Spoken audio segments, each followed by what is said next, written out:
Hi, I'm Steve Bell. Welcome to the Fundamentals of Lean and Agile Value Stream Flow Chalktalk for NGOs. In this session, we'll explore value stream flow, including a case study to demonstrate what you'll learn. In the second fundamentals session, we'll explore the role of leadership, management, and management systems, and I'll share another case study from an NGO learning to put much of what we're exploring into practice.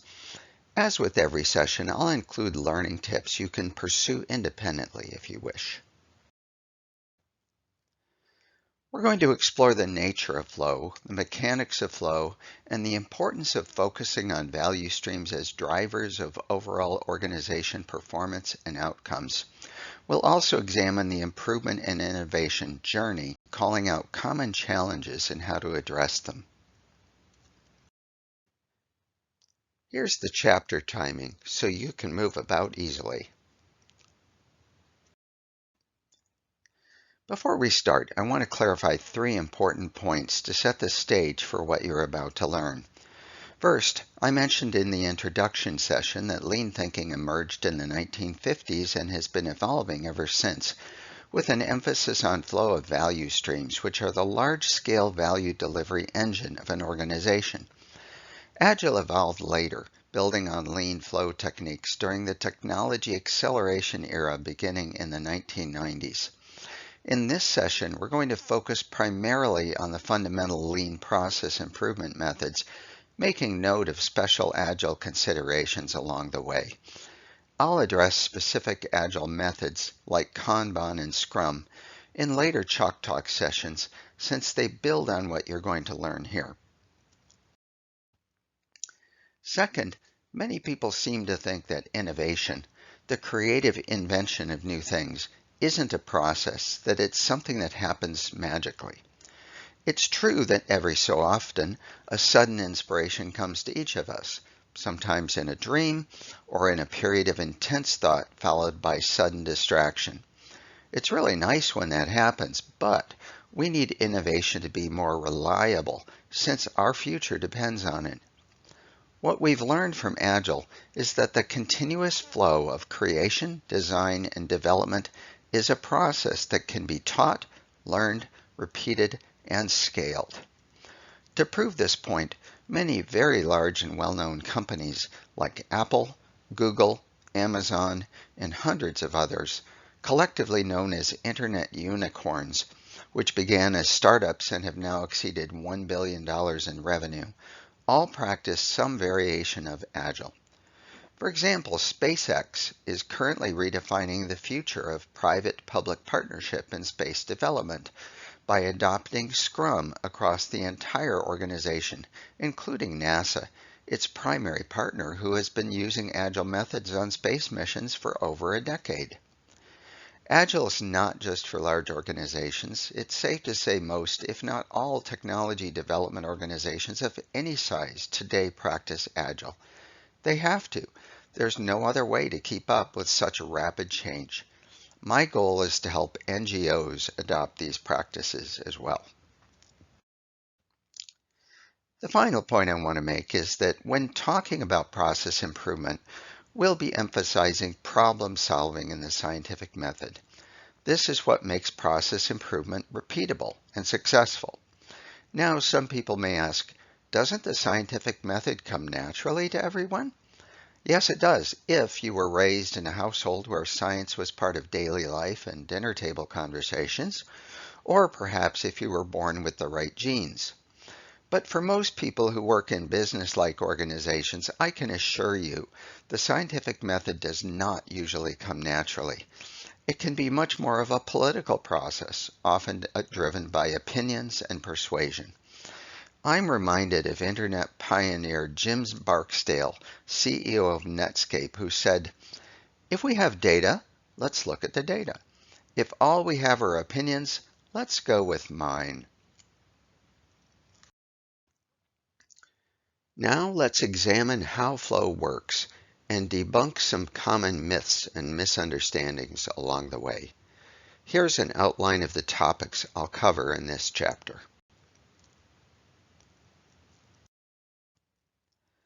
As I mentioned in the introduction, flow seems like an abstract idea at first, but as you work with it, you learn how to measure it, improve it, and think about it. Flow can bring a smooth simplicity to any activity. And as I mentioned in the introduction, Mihaly Csikszentmihalyi, a Hungarian psychologist, spent his career defining and helping people find their flow. His work is inspiring, a mixture of philosophy and psychology supported by deep research, as he applies flow in both humanistic and scientific terms to personal, work, and social life. In his book, Good Business, he connects the principle of flow with business social conscience, emphasizing the importance of making it possible for everyone to do their best while contributing to something greater than themselves. We're going to continue where he left off, exploring how flow contributes to high-performance organizations and examining the inner workings of the process of process improvement. Here's what I mean by this circular statement. Lean and Agile thinkers see most everything an organization does to provide value as a process. Processes can be continuously improved and innovated, and the way to do that is itself a process. It's not strict, rules-driven, or rigid, but flexible so it can adapt to changing circumstances. Let's briefly explore how this began. Dr. W. Edwards Deming, a statistician working under General MacArthur, was sent to Japan shortly after World War II ended to help restore their economy. He soon began coaching industrial executives on statistical quality methods and management systems, and the rest is history. In post-war Japan, there was limited industrial capacity and raw materials, with a workforce decimated by the war. Toyota was on the brink of bankruptcy in 1949, and under these conditions they began competing with General Motors, Ford, and other global giants who were producing thousands of automobiles a day. This would seem to put Toyota at a serious disadvantage, but with that came the opportunity to, as Apple Corporation famously puts it, think differently. When mass producing thousands of autos a day, when something went wrong, a machine went slightly out of calibration, or there was a defective part, the mass producer could make thousands of bad autos before discovering the problem. If you look back at the bad old days of the U.S. auto industry, particularly the 1970s and 80s, this was more the rule than the exception. I know this for a fact because I was there. In the early 80s, I went to college with many of the sons and daughters of Detroit auto workers, and I heard all the stories. Toyota led the Japanese quality revolution with a simple philosophy, working at a steady, continuous flow, making products in small batches. They maintained high quality while improving a little every day. When Toyota spotted a problem, they immediately stopped the line to fix the problem and make sure it didn't happen again. On the other hand, if a worker tried to stop the line in Detroit in those days, it did not end well for them. As compelling as this may seem, the moment we start talking about small batch production, we're likely to get strong pushback from some people. After all, aren't we losing the benefits of economies of scale?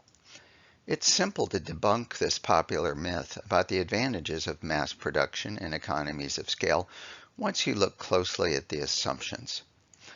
Please understand for the moment, I'll use manufacturing examples. I originally encountered lean thinking soon after it emerged in the late 1990s while I was working with enterprise software and manufacturing operations. But for the past 20 years of my career, I rarely went back into a factory. So let me be clear, these principles may have emerged and are easy to demonstrate, prove, and understand in a physical setting, but they apply to every kind of work.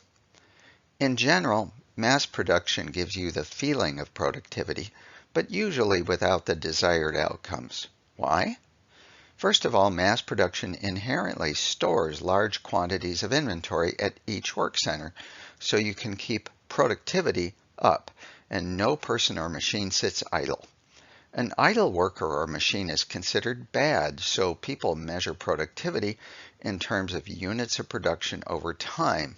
So the higher the machine or human utilization is, the better the math works out. At least the cost accountants say so. This approach to productivity is commonly called push production because everybody is pushing to meet targets, quotas, and schedules, no matter what is piling up downstream. Just like pushing on a rope, it doesn't work that way. As inventory builds up, throughput time, the time it takes for a unit to flow from beginning to end, increases dramatically. A special request takes much longer to fill if you can do it at all. Because everything is designed for high volume, variation is difficult if not impossible. Hence Henry Ford's famous remark, "You can have any color you want as long as it's black." This is the opposite of agility. It's also a false economy, since you're just making more errors faster, leading to what we call failure demand, where workers are consumed with the consequences of poor quality. When you're mass producing, you don't discover a defect, you discover a bin of 100 defects. Then what do? Most of us have heard the tired old phrase, "We never seem to have time to do it right the first time, but we always seem to have time to fix it later." Toyota learned to make cars one at a time, what we call one-piece flow, or more generally, small batch production. Many lean practitioners naturally use the phrase one-piece flow in every setting, not considering that some people may take it too literally. For example, years ago I assisted a large breakfast cereal manufacturer that used an extrusion machine over 100 feet long that was supposed to produce a steady stream of nicely formed, crispy flakes. It was noisy, powerful, fast, and always having problems. When the machine stopped, it needed hours for emptying, cleaning, sanitizing, reloading, priming, and recalibrating before it could be restarted. This wasted a lot of materials, and this monstrous machine stopped far too often. The majority of stoppages were caused by non-mechanical process problems such as material quality or availability, scheduling, lack of consistent user training, and so on. Over time, they improved many aspects of flow, and I can assure you they did not start making breakfast cereal one flake at a time. Thus, optimal batch size is proportional to the nature of the process, whatever it may be. The key is to start where you are and pursue batch reduction as a key to unlocking improvement. When work is flowing, you can regulate the pace of production to meet demand so you don't overproduce. And the moment you notice a problem, or better yet, signs of an imminent problem, you stop the line and fix it.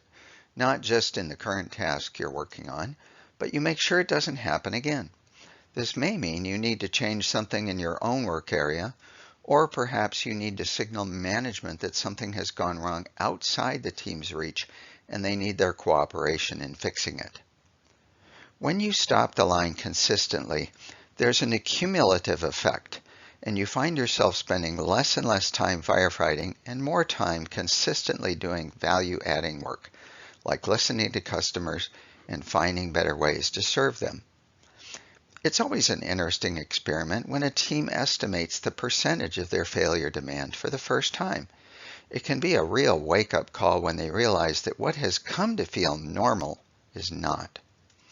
As they shift left, emphasizing quality earlier in the process to eliminate downstream problems, they start spending more time doing things better, which leads them to doing more, better things. It's better for the organization. It's certainly better and more satisfying for the frontline employees, preparing them for a leadership role. And it's certainly better for the customers. Remember the mental health clinic example I shared in the introduction? And that was after just 7 weeks. Many people remain skeptical about flow until they experience it themselves. So how do we help them do that? Well, they could roll up their sleeves and examine sophisticated mathematical queuing models. Does that sound like fun to them? If so, and they're the engineering-minded sort, they might consider reading Don Reinertson's book, Introducing Lean Flow Engineering Principles to the Agile World. Or it might be fun for them to play a game. The Lean Lego game is popular in workshops around the world, helping people experience the difference for themselves. When you play the Lean Lego game, first you run through the mass production scenario, where large piles of inventory, colorful Lego blocks assembled into various things, accumulate at every work center. The pipeline is quickly clogged and throughput speed grinds to a halt. Very little finished product comes off the line, though people work frantically to beat the clock. This is full utilization at its worst. Next, you go through the flow scenario, which requires very little work in process inventory at each work center. Throughput time is very fast, meaning soon after something goes in, it comes out the other end. And people settle into a steady, comfortable pace. In case you're interested, the learning tip provides a link to a video of the entire game. This throughput problem is proven mathematically by the simple Little's law. Imagine how a bathtub fills quickly to overflowing when the inflow rate is slightly faster than the outflow rate. Now picture in your mind a large factory filled with overflowing bathtubs, all connected together, with lots of people running around mopping up the water. While this is funny to watch, it's definitely not fun to do every day. A good way to observe the advantages of flow in real life is through Kanban, which originated on the shop floor, helping to smooth the flow of materials to support quick changeovers and produce agility. Rather than huge machines hauling massive truckloads and pallets of parts to work centers in large factories, pieces were pulled in small quantities only as needed, flowing to work centers much like a river. This thinking led software developers to apply principles of Kanban in workflow and project management, where signals pull work through. A popular new phrase took off in the software world, minimum WIP, which stands for minimum work in process. What this means for any type of workflow is that you shouldn't have too many balls in the air at once. Avoid multitasking. It bogs the team down to have too much in process, and they consume more time in task switching, management, reporting, status meetings, trying to figure out why things are always running behind schedule. This is the knowledge work equivalent of failure demand, managing and moving too much inventory around the shop floor. It's an enormous time suck. When Kanban, and its more elaborate cousin Scrum, is adopted, teams can pivot quickly in the next sprint cycle, which is usually less than 2 weeks away. During each post-sprint retrospective, they ask questions like, what's our velocity? What's the amount of throughput we can complete in the next sprint cycle? What's getting in our way and how do we remove these obstacles? And most importantly, what does our customer want most 2 weeks from now? There's one more important aspect of flow that I want to mention. In any work setting, as you approach 100% utilization, whether we're talking machines or people, bad things start to happen. They burn out. They don't have time to reflect and improve, to engage in preventative maintenance, like rest or exercise, or react to changing conditions. They just have to keep running at high speed all day or else. This has harmful consequences for the organization and its people. Think about it another way. When work is flowing smoothly and pull doesn't send you a signal, but you keep producing anyway, that's the waste of overproduction. So this deeply held belief that we must stay busy all the time to be productive is not only false, but very harmful. Remember something I said earlier, that flow teams start spending more time doing things better, which leads to them doing more better things? The data clearly shows that optimal performance is achieved when you set targets around 85 to 90% utilization. People have time to think, reflect, watch, be mindful, take preventative action, Solve problems. Walk around and look at the whole process end to end and talk with each other. Invest in their skills, teach and mentor others, and so on. And when someone finds themselves with spare time, they can offer to help someone else who's overloaded.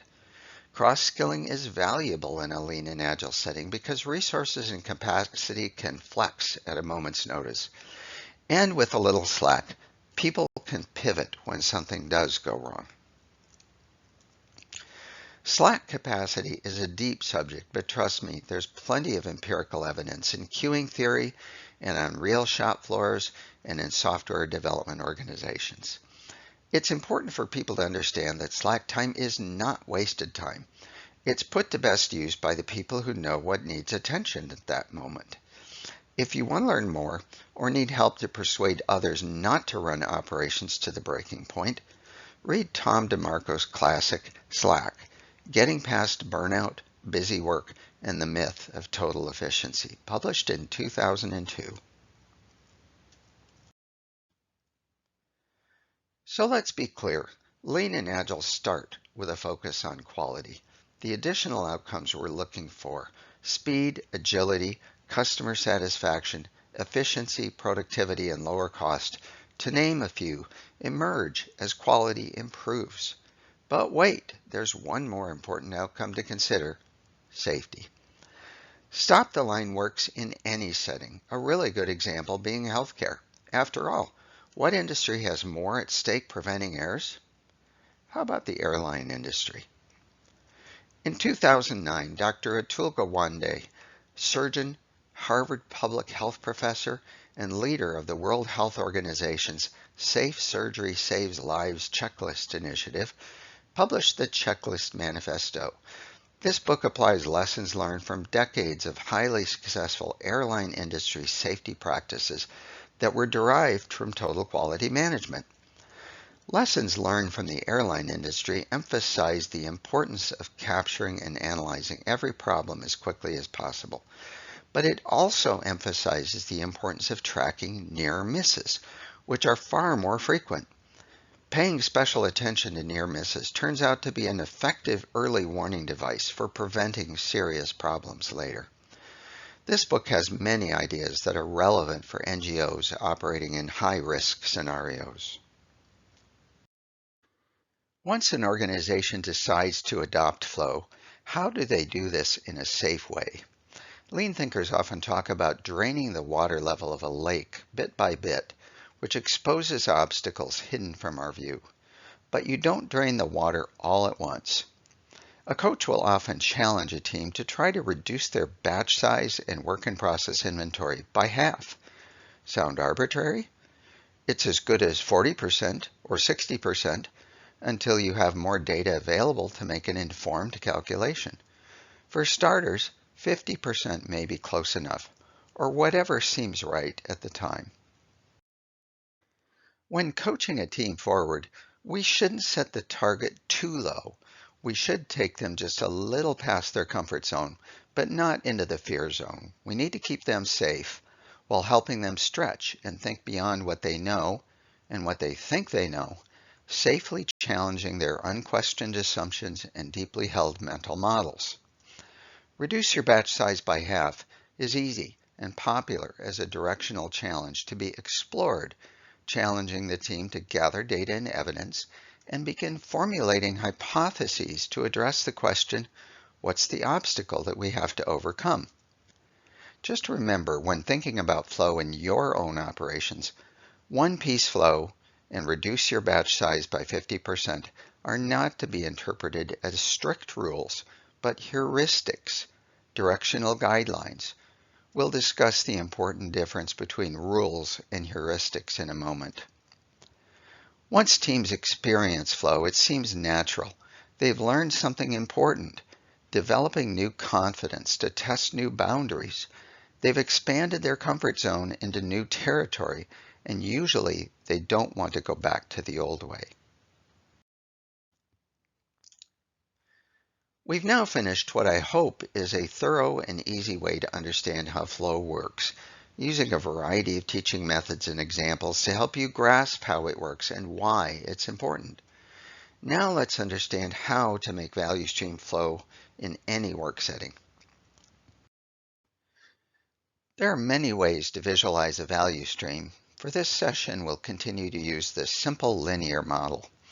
But let me take just a moment to show you how sophisticated value stream mapping models can serve complex processes common in larger organizations. I believe this is important for everyone to see. Why? In a future Quick Start session on value stream mapping, I'll be focusing on frontline NGO teams, often working in remote areas around the world under difficult conditions. These are usually smaller organizations with simpler mapping needs. Recall the mental health clinic with only 15 employees that transformed their entire value stream in just 7 weeks. However, these small teams often operate within the context of larger NGOs in global partnering relationships as part of a larger, complex value stream where the source of their most difficult problems may originate. So it's helpful for them to understand the end-to-end flow so they can contribute to improving it. The purpose of a value stream map is to help the team understand their process, visualizing the obstacles, the target, and their progress towards it.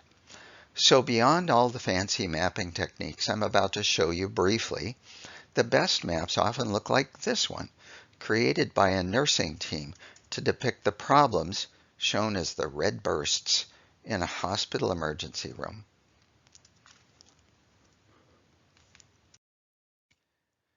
The traditional value stream map approach, originating within Toyota, was published in 1998 in the book Learning to See. This model depicts the customer pulling value, which is delivered by suppliers through a series of steps. Each step collects specific metrics used to analyze various dimensions of flow so the team can identify, measure, and prioritize problems. Note that the triangular icons record inventory storage points since they're the key to unlocking flow. The authors that researched and wrote this seminal book were John Shook, who was the first American manager at Toyota's operation in Japan, and Mike Rother, who later authored the book Toyota Kata, explaining their thinking process. They once mentioned that the original icon used by Toyota to illustrate inventory were little tombstones because that's where excess inventory went to die. Soon after this first book on value stream mapping, the practice started moving beyond the factory. In 2004 came another significant book, The Complete Lean Enterprise, focusing on office processes.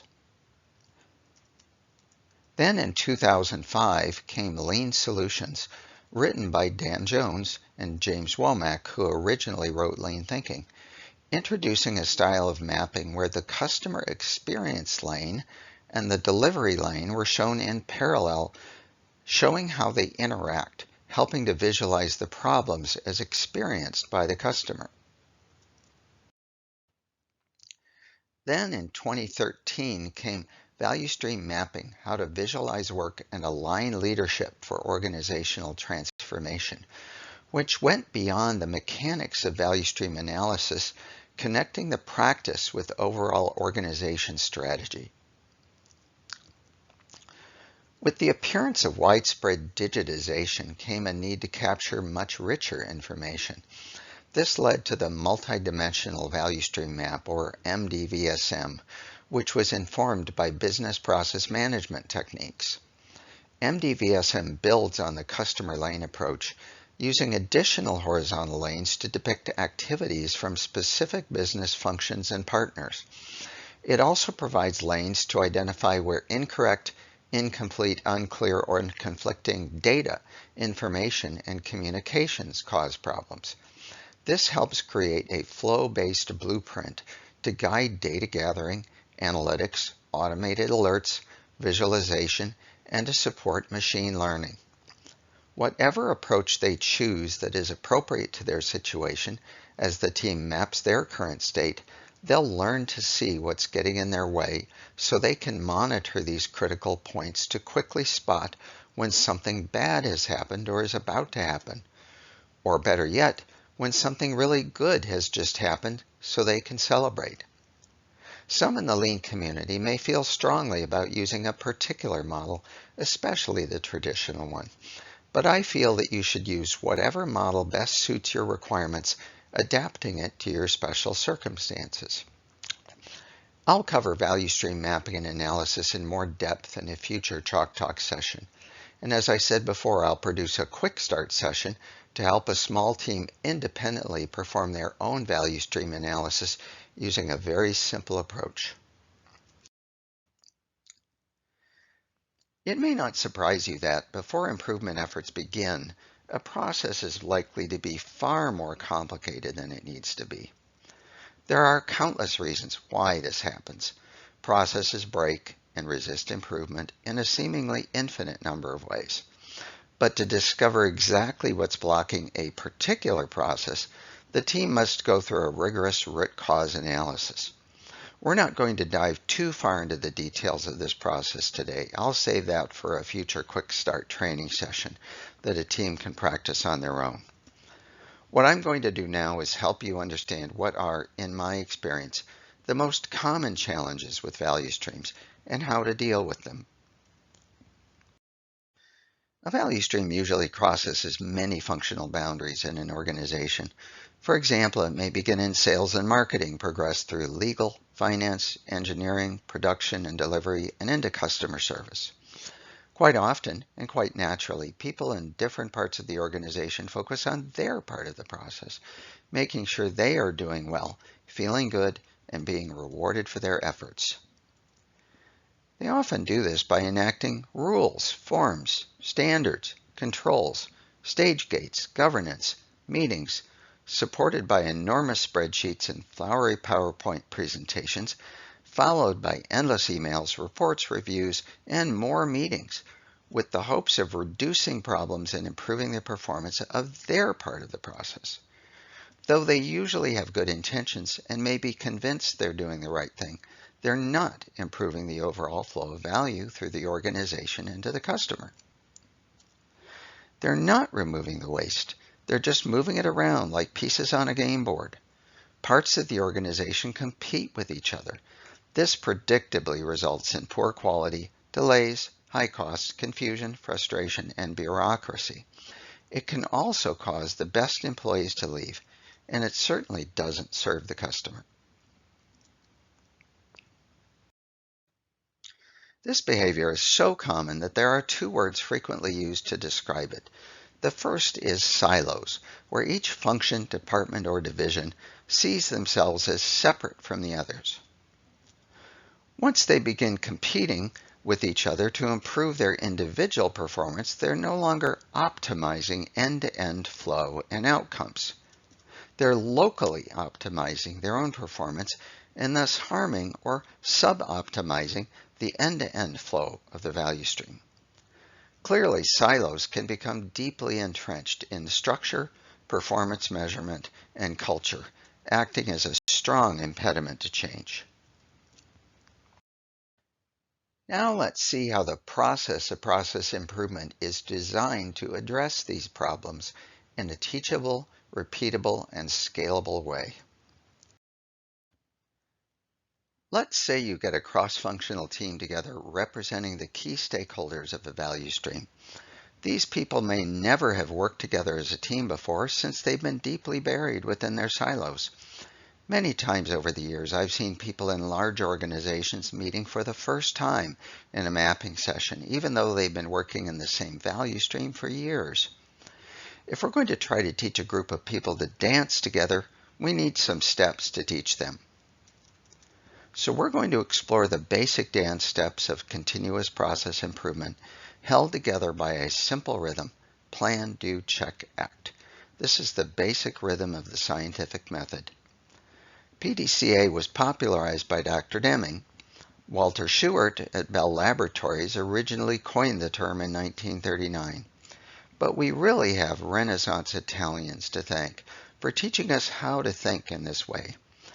Galileo is considered to be the father of modern science, showing the courage to question given knowledge by some authority or assumption, to be curious, asking questions, making observations, and conducting experiments.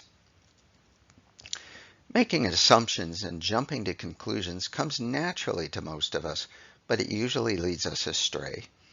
It was Albert Einstein who said, "If I had an hour to solve a problem, I'd spend 55 minutes thinking about the problem and 5 minutes thinking about solutions." The PDCA rhythm and routine keeps us from jumping to conclusions, guiding us to a steady, iterative cadence, moving consistently through hypotheses towards our targets, and it's the foundation of every problem-solving method you'll learn. Here are the dance steps of continuous process improvement. Many books have been written on this topic, and each introduces its own variations, so please forgive me for summarizing a bit. First, this group of people, perhaps not yet thinking as a team, but at least we've gotten them all in a room together, examine the current condition of the process. Sound easy? As a facilitator of countless sessions, large and small, I can assure you it's often not, but it can be a great learning experience and very rewarding for everyone. At the beginning, it can be very confusing, sometimes with a little mistrust and finger pointing. But after a while, the whole mood starts to shift, and they become a team with a shared goal. As this team unpacks its value stream, there are guaranteed to be many forehead-slapping moments. You hear things like, "Really? I didn't know that. Why do we do it that way? Are you kidding me?" And the occasional, "That's really dumb." As the people in the room strip away the accumulated process scar tissue and shed some emotional baggage, they come to realize they're not competing with each other. They're all struggling with a broken process. That's when they start becoming a team, when they understand that leadership has given them the opportunity to fix it. Once they have an initial understanding of the current state of the value stream, the team develops a target state, how they think the process should work. This really draws on the experience and wisdom of the collective team members to visualize what better looks like, not only based on their vision and desires, but informed by an understanding of what's really happening and what's getting in their way. When you want to improve something, you have to measure it, and here's a list of basic metrics used to analyze the improvement of a value stream: customer satisfaction, quality, speed, and value-added activity percentage. Once these metrics are in place, the team can use them to guide target setting and measure gaps between where they are and where they want to be to guide problem prioritization. And they can use these metrics to pinpoint visual alerts and notifications, flying a red flag to quickly call attention when an important process starts to tip, so they can swarm the problem and prevent it from getting out of control. While these metrics may seem very simple, when a team goes through the process of understanding what's really happening, reaching a consensus on the current state of their value stream with these basic metrics, pointing out areas in most need of attention, they have made a very big step forward towards owning their process and guiding their improvement and learning journey forward. Problems that get in the team's way and impede flow are called by many names: obstacles, blockers, or simply waste. Here's a short and very incomplete list to give you some idea of the many common problems that teams may identify. In every process, obstacles may appear different from different points of view. One interesting technique when first assembling a team is to bring these differing viewpoints together is to take them on a waste walk, physically or virtually walking the process from end back to the beginning from the perspective of customer pull. It's important to help people see past preconceived ideas they may have about what is wrong, since these get in the way of seeing things as they are. So the facilitator must remain objective and help the team take full advantage of what is called beginner's mind, helping them learn to see in fresh ways. It's also harmful if, when launching a value stream analysis, leadership or management hands down specific goals, quotas, or mandates based on their preconceived ideas of what is wrong and how to fix it. These may reinforce the very assumptions that have gotten them in trouble in the first place. And in any case, they're tampering with a complex and dynamic system with potential for many unintended consequences. And perhaps worst of all, management may encourage the team to just follow the rules rather than thinking. We need teams to exercise judgment, basing their actions on evidence of what's really happening.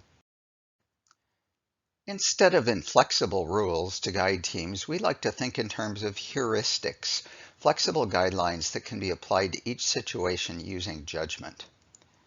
A useful heuristic is VA, NVA, and NNVA. VA is something that adds value. It's value adding to the process and ultimately to the customer outcome. A team should seek to maximize the percentage of time spent on value adding activities. NVA is waste, non-value adding, an obstacle that at best does not add value and may significantly reduce value in the process, causing delays, defects, and so on. This is the primary target for elimination. Then there's the curious category of waste called NNVA, necessary but non-value adding. These are activities that don't add value, but you must keep doing them or else the process may break with serious consequences. Many controls, governance, project management, compliance, quality control, safety, and reporting activities, along with countless endless meetings, fall into this category. NNVA activities don't add any value to the customer or the product or service being delivered, other than they keep it from failing. That's a pretty low bar for value. As the process quality shifts left and the causes of failure are rigorously eliminated, the need for many of these NNVA interventions can be eliminated as well. But a team needs time, space, coaching, and leadership support to do this safely. Remember, quality first, speed comes later. Now let's take a look under the hood at problem solving and how simple and creative visual management supports it. As the team identifies problems and their impacts on the end-to-end flow, they start to understand causality. This is where the scientific method of problem solving comes into play. In a complex and dynamic system, causality is never a straight line. For example, here's an advanced causal loop analysis of an ecological system. Note that taking any action in such a system, like ripples in a pond, may create a chain reaction of consequences, many of them unexpected and not all of them good. Unlike this ecological example, which relies solely on the logical laws of physics and nature, complex systems involving people can be far more difficult to unpack. In addition to the rules of logic, they often involve strong emotions, opinions, and agendas. Neil deGrasse Tyson, the popular scientist and author, admits that such human problems are far more difficult for scientists to grasp than the most complicated challenges in physics. When trying to make improvements in any complex and dynamic system, the team must be very rigorous in trying to understand causality. And a critical part of understanding causality is to separate causes from symptoms. Why? Because symptoms are obvious and they represent the pain we feel, so it's human nature to attack them, and it feels good. But when you chase symptoms, you're just playing whack-a-mole. It's a non-value activity to expend effort trying to fix symptoms. The effort is wasted because you haven't fixed the problem, and the symptoms will just appear in a different way, like ripples in a pond. Finding root causes is often difficult. Sometimes this is because they're hiding in plain sight, like that elephant sitting in the room that no one feels safe talking about. Some of the most significant root causes are often beyond the reach of the team. They may be upstream in the process, caused by an outside partner, maybe they're related to policy, measurements, or rewards, or perhaps they're due to past management interventions that were intended to fix an earlier problem when in fact they only created more scar tissue. So lean thinkers spend a lot of effort on problem identification, prioritization, and solving, and a wide variety of problem-solving techniques have evolved to address various types of problems. I'll be presenting a future session dedicated to problem-solving methods. But for now, let's just look at the basics. When a team begins investigating a problem, they may quickly offer explanations for why it's happening, stories they may have been telling themselves over and over. These are the preconceived ideas I warned about earlier. When they encounter such a reflexive explanation, a coach may just ask why and wait for the answer. They may do it again, perhaps a few times, sort of like a 2-year-old. The 5 whys method can help people see that there may be something deeper going on than the story they've been telling themselves, and it can have amazing results. But be careful. 5 whys is like drilling straight down, and more complex problems are like the branching roots of a tree, so unless the problem is really simple, 5 whys is not likely to lead directly to root causes, but it's a good icebreaker. Eventually, when the team finds what they believe may be a root cause, this is where rigorous problem solving and experimentation come in. The team forms a hypothesis, an idea of causality, and proceeds to test it. Different types of problems require different approaches. In a future Chalk Talk, I'll dig deeply into a framework for solving 4 types of problems: simple, complicated, complex, and chaotic. And we'll explore problem-solving patterns and tools for each type. And in a future Quick Start training, I'll provide a hands-on workshop experience for frontline teams on the most popular lean problem-solving approach, which is most effective for simple and complicated problems. This is known as the A3 problem-solving method, an elaboration of the simple PDCA pattern using a single sheet of paper. At the end of the Leadership Fundamentals session, coming after this one, I'll offer a challenge with an optional exercise using this method. Waste can easily be mistaken for regular work, and problems can often sneak up on you and take you by surprise. So let's examine an often overlooked aspect of problem solving: visualization. Visual management helps us see problems so we can eliminate them. It is both art and science, summed up in the classic phrase, making the invisible visible. Although I've spent my entire career in the technology world, I firmly believe that the best visuals are physical and not computerized, analog, not digital. Psychological and neurological studies have shown that people respond differently in a cognitively richer way to physical stimuli in their environment. Remember the rich experience of your first face-to-face gathering after an endless series of pandemic Zoom sessions? Take, for example, these red, yellow, and green flags you see here, where someone can signal there's a problem and call for help, and it can be seen across the room instantly. Clearly, there are many reasons, such as geographically distributed teams, or transactional processes that flow deep inside networks with no physical state, or technology is needed. But I encourage you to keep the visuals simple at first and let the teams sort it out. Whenever possible, visuals should first be done cheaply with sticky notes, grease boards, and other simple physical devices, so the team can find their way to the best solution quickly. Many times I've seen companies install a quick technology fix only to get teams stuck in a tar pit of complex technology that is not only difficult to use, but it turns out not to solve the problem. And it's even more difficult to change. More scar tissue. That reminds me of a simple heuristic I learned once. Over a decade ago, I was fortunate to coach at Nike's corporate headquarters, playing a small part of a very large initiative. Years ago, Nike had adopted lean practices across their global manufacturing and supply chain operations, and they were now integrating lean and agile practice to accelerate their already world-class product creation process.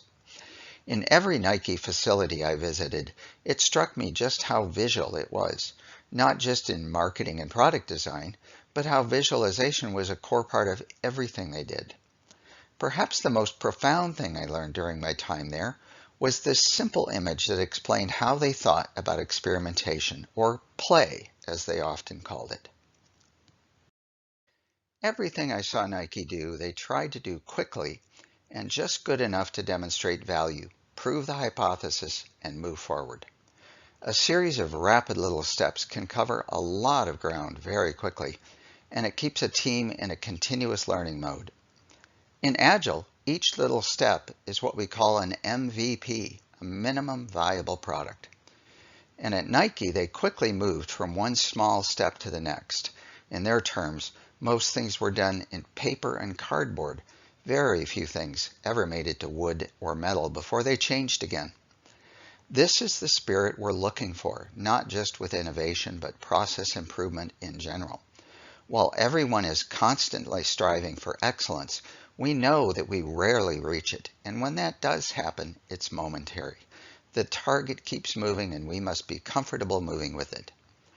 To use a sports metaphor, which was always in style at Nike, like hockey legend Wayne Gretzky said, skate to where the puck is going to be, not where it has been.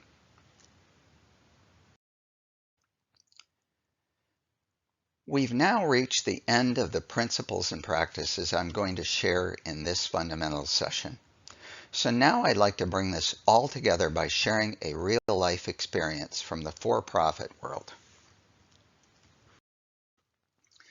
This example is from a very large, anonymous financial services company, where their technology organization was charged with creating solutions for their customer sales and service teams. Technology was changing so rapidly that there was a constant demand for urgent projects, and the technology was often untested. Hence, projects often took too long, cost too much, and ultimately didn't do what the customer support team wanted. The technology organization was under constant pressure to deliver, and they felt many of their most urgent projects were ill-conceived and poorly designed. They insisted that they needed better quality inputs if they were to be held accountable for the results. So they put rigorous requirements definition controls in place to improve the quality of the inputs they were receiving and to ensure a project wouldn't be funded until the business case was proven. While such a step they called quality control sounded reasonable, there were in fact three basic flaws.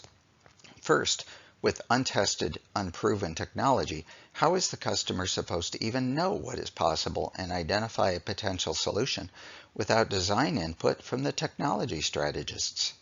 Second, how do you prove something completely new will work unless you experiment with it?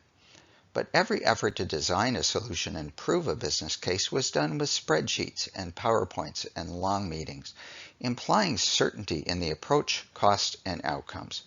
There was little that could be called experimentation or validation, and it wasn't safe to talk about uncertainty. Everyone spoke in terms of commitments, creating a false sense of certainty, which was then used to hold their feet to the fire when reality disrupted their bold but untested visions. This created fear and additional dysfunction. Finally, by requiring a proven business case, each proposal was subjected to political influences in the annual budgeting cycle, which usually overcommitted resources, so not everything that was approved got done that year, and many projects that were approved were then stalled for an indefinite time. This was push production on a grand scale. As a result, innovation ground to a halt. These urgent customer service projects took months of infighting and executive interventions, and many of the best ideas never made it off the drawing board, and all the time they continued falling behind the competition. Do you recognize the organization-wide failure demand here? Ultimately, the frustrated executives decided they needed to take a new approach. I was asked to assemble stakeholders from across the process in a room covered in whiteboards and colored sticky notes, and I helped them to understand the real nature of the problem they wanted to solve and define collective goals and a path forward. They shifted left. In the new process, when a new customer requirement was identified, a small team from customer service and technology engineering meet together briefly to explore the fuzzy front end of the problem, to identify potential solutions, and validate their initial ideas quickly using rapid experiments.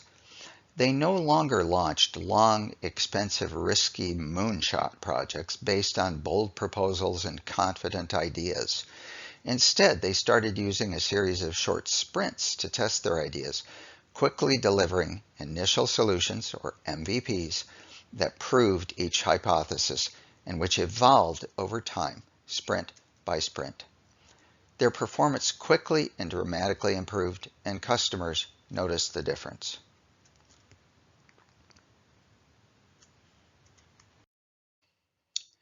As an added bonus, once they understood the problem they were trying to solve, they often discovered that new technology wasn't needed at all, or not very much, just a better way of doing the work.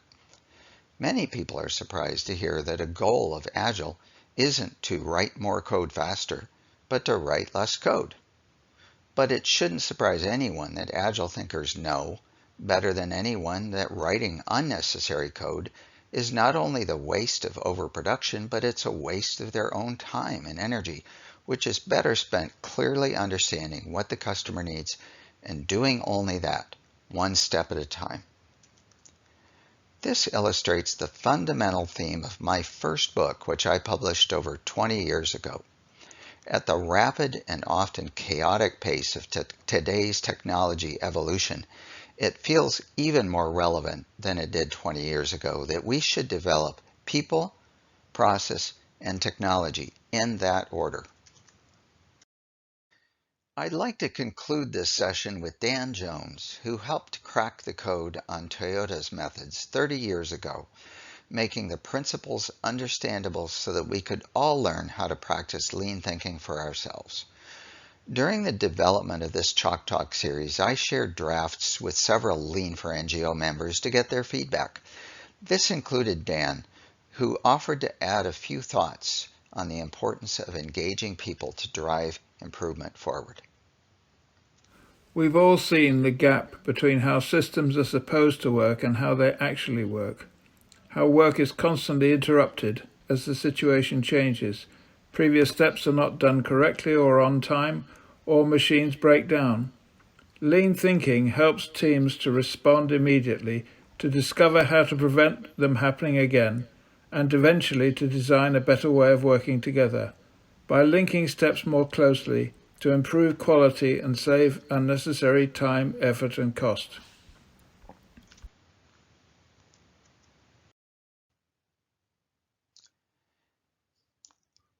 In our second fundamentals session on leadership, management, and management systems, we'll explore the principles and practices that can help everyone make this happen. After all, leadership isn't just a role, it's a mindset that everyone can practice and lead the way. So thank you for joining me. And again, if you like what you've just seen, please share it with others. Spread the word.